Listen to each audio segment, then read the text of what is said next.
Missing in Sydney by Andrea M. Hutchinson. Chapter 1. A Christmas Party. "Are you coming to this beach party, Amy?"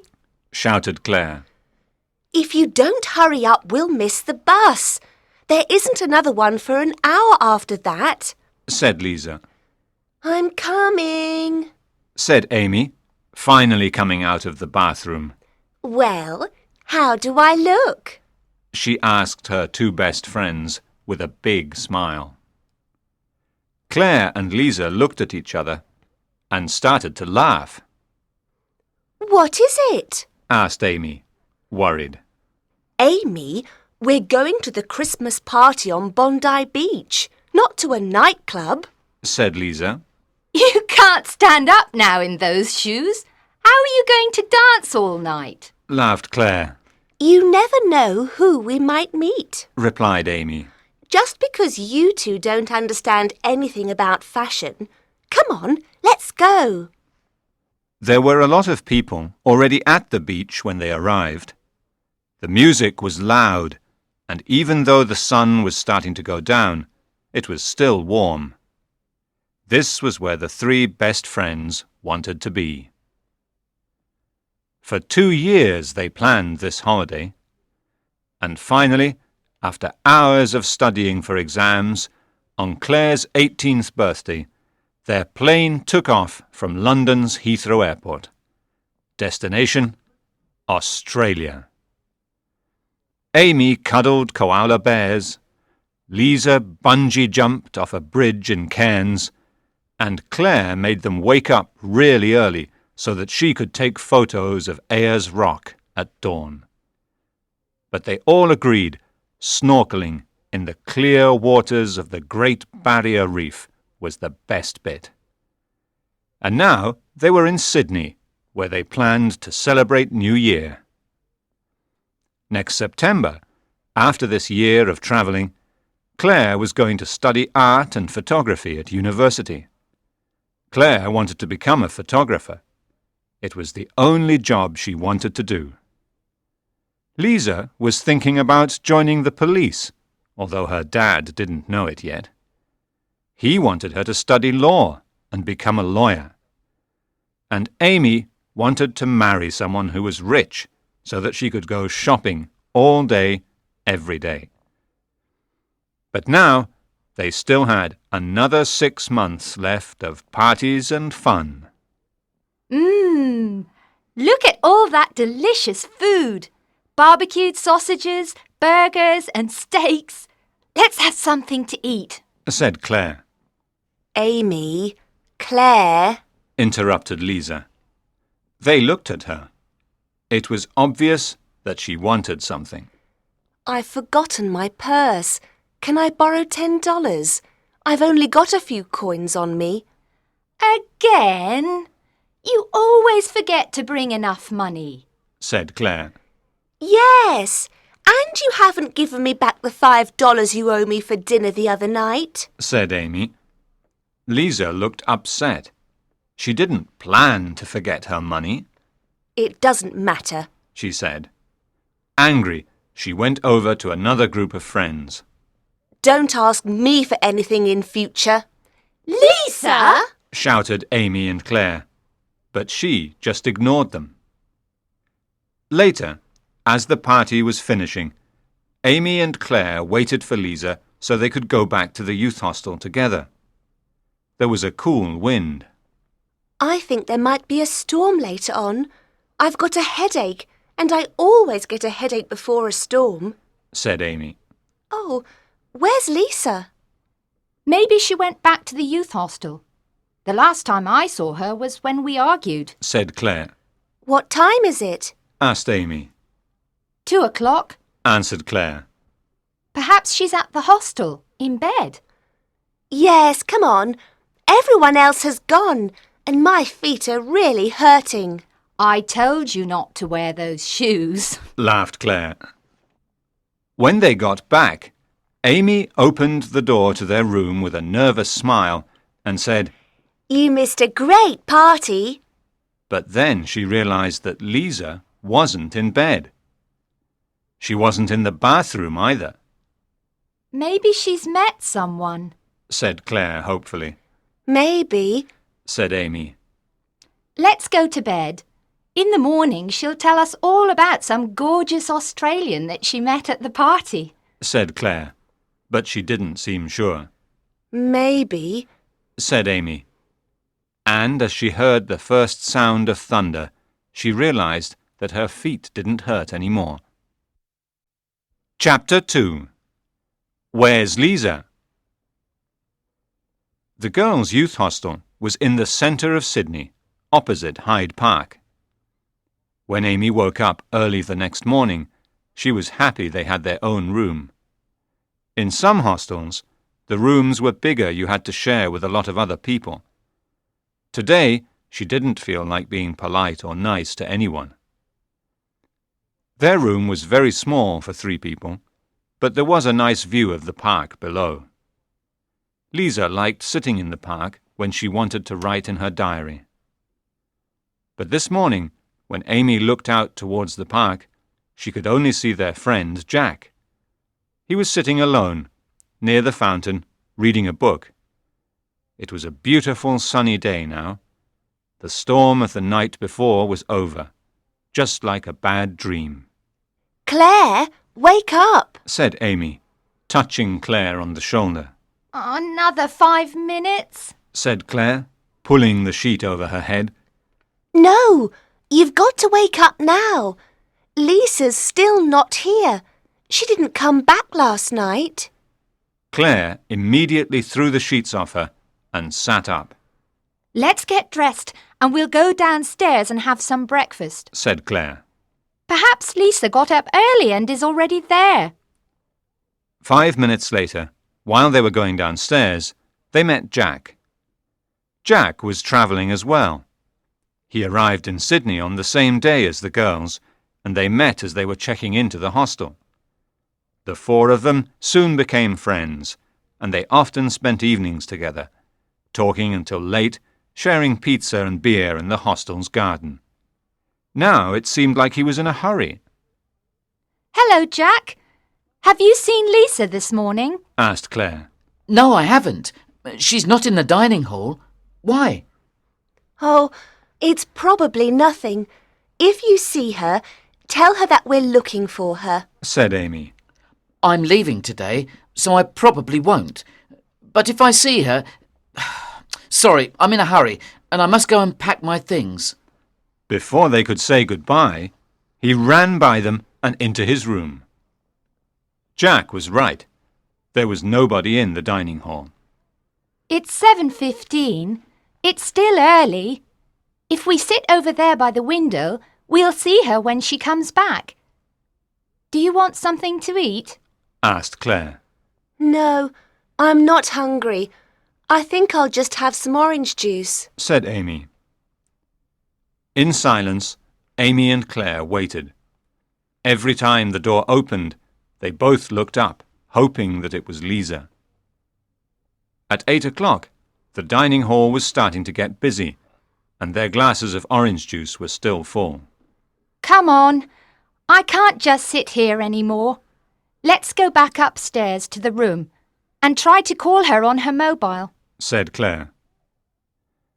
Back in the room, Amy dialed 387-452-9113.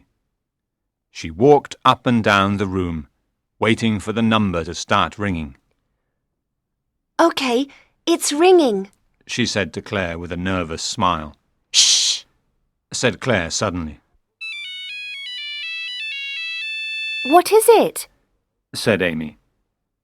She watched Claire go over to the bedside table and open the drawer.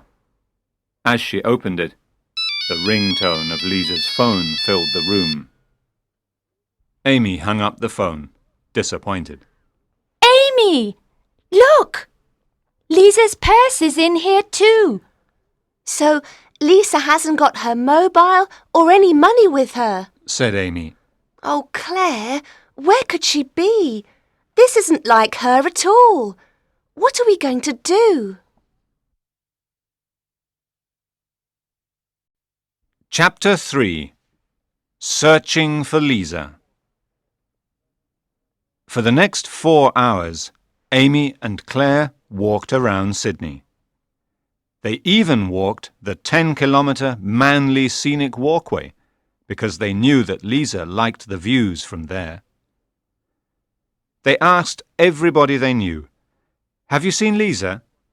And they showed her photo to strangers. This is useless, Said Amy, looking at the view of Sydney Harbour. Nobody has seen her. Why don't we go back to Bondi Beach? Maybe somebody will remember her from the party last night. Said Claire. OK, Agreed Amy. but if nobody there knows where she is, I think we should go to the police. Amy and Claire walked up and down the beach, showing everyone Lisa's photo. It was 2 o'clock. The sun was hot. I need to put some sun cream on. Amy said, looking at her red arms. Do you want to go to that bar over there and have some lunch? Then we can go to the police station. Said Claire. Do you think something has happened to her? Before Amy could answer, a blonde Australian girl came over to take their order. Can we have 1 tuna salad, 1 chicken salad and a large bottle of water, please? Asked Claire. Were you here yesterday at the party? Asked Amy hopefully. The waitress was very small, and Amy thought she recognized her. Yes, but I was working. Did you see our friend? Asked Claire, showing her the photo. The waitress took the photo from Claire and looked at it carefully. Amy and Claire expected her to say no, but then she smiled. Ah, yes, I remember her. I remember thinking how pretty and tall she was.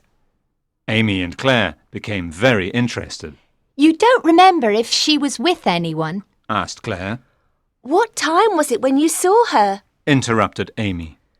It was about 11. And, yes, she was talking to a man. He had black hair. Amy opened her mouth to ask another question, but the waitress stopped her. I'm sorry, but that's all I can remember. I didn't see his face. It was dark. With a kind smile, she went to get their food. Who's got black hair? Said Amy excitedly. But before she thought of anyone, her mobile started ringing. Her hand was shaking when she answered. Hello? Chapter 4. Lisa makes a phone call. Breathless, Lisa ran as fast as she could towards the telephone box. Her ankle hurt from when he pulled her into the house, but there was no time to think of that now. Only a few more steps. Oh, why did I have that stupid argument with Amy and Claire? Why did I forget my purse? Why did I trust him? She thought, with tears in her eyes. Looking constantly over her shoulder, she lifted the receiver. The inside of the telephone box was dirty and covered in graffiti, but luckily the phone was working. She put her only money, a $1 coin, into the phone and dialed Amy's number. Please pick up the phone, please, she thought. On the second ring, Amy answered, and Lisa started crying. Amy! Oh, I'm so glad you're there! Lisa, is that you? Where are you? Oh, I don't know. I need your help. The line was bad, and because Lisa was crying, it was difficult to understand what she was saying. I'm sorry. There are things you don't know. Things I have never told you about my dad. Lisa, that's not important. Calm down. Tell us where you are and we'll come and get you. Oh, please hurry. He's coming after me. Lisa, what are you trying to say? Did someone hurt you at the party? He wants money from my dad to make him pay. Who? Lisa, you're scaring me. Tell me where you are and then phone the police. Amy said. I don't know the number. I don't know where I am. Suddenly, Lisa went cold. Somebody was standing behind her. He was there. She could feel him. Lisa! Are you still there? Lisa! Shouted Amy. Lisa stood terrified as she watched him take the phone from her and hang up. He was smiling at her, but it wasn't a nice smile. It was an evil, mad smile. Why didn't you stay at the house, Lisa? But it doesn't matter. Nobody will ever find you. Putting a baseball cap over his black hair, he pulled her out of the telephone box. Chapter 5. At the police station. We need to talk to somebody urgently. Amy told the policeman in the front office before he could even say hello. Something has happened to our friend Lisa, and we need your help. She went missing last night. You must help us find her. Said Claire. We got a phone call from her 5 minutes ago. Interrupted Amy. She's in trouble. Said Claire. Somebody has kidnapped her. Shouted Amy. The officer looked confused and went inside. When he came back, there was another policeman with him. Good day. My name is Inspector Swanson. Would you like to come through here, please? He said, taking them into an untidy office. Please, take a seat. I understand that your friend is missing. What's her name? Lisa. Her name is Lisa McIntosh. Said Claire. He sat down at his desk and started writing down the details. How old is she? 18. She'll be 19 next month. Amy said, trying not to cry. Inspector Swanson smiled kindly at Amy. He could see that both the girls were very worried. What was she wearing when she went missing? She was wearing blue jeans and a pink t-shirt. Said Claire. Can you describe her to me? She has long, curly blonde hair and blue eyes. This is a photo of Lisa. Amy said, and gave him one of their photos. She's very pretty and tall, about 1.75 meters. Amy said, remembering what the waitress said earlier. When was the last time you saw her? It was about 8:30 last night. Said Claire. Are you sure she isn't with anyone she met at the party? A friend, perhaps?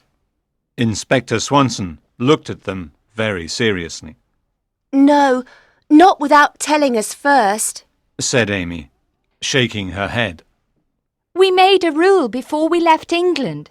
If you want to stay out all night, then you have to tell the others where you're going, who with, and when you'll be back. Explained Claire. Lisa knows that rule. She knows we'll be worried. Inspector Swanson listened carefully. He thought that they were telling him the truth. You told the other officer that somebody has kidnapped her. He said cautiously. Yes. The two girls said at the same time. That's a very serious thing to say. Swanson searched their eyes for any sign that they were lying, but they both looked back honestly. Lisa told us that on the phone. So, you have spoken to Lisa? He asked, raising an eyebrow. Yes, about a quarter of an hour ago. Said Claire, looking at her watch. Why don't you send some people to look for her? Asked Amy, starting to get angry. They were wasting time, sitting here, filling in stupid forms, when they could be looking for Lisa. Amy? Said Claire, trying to calm her down. She turned to Swanson. I'm sorry, but we're really worried about Lisa. She said that a man was after her. A policeman knocked on the door. Sorry to interrupt you, sir, but could I talk with you in private, please? He asked. I'm busy. Can't it wait? Said Swanson. It's very important, sir. Said the policeman, and Swanson stood up. I won't be long. Can you finish filling in that form about Lisa, please? He told them, and went into another office. When he came back, his friendly eyes were dark with worry. Was that about Lisa? Asked Claire. Swanson sat down and took a deep breath before speaking. That phone call was from Scotland Yard in England. Judge McIntosh, the famous judge, has received a phone call. A man from Australia has told Judge McIntosh that he has kidnapped his daughter. The kidnapper wants his father to be released from prison and $200,000 or what? Asked Claire and Amy at the same time. or he will kill Lisa.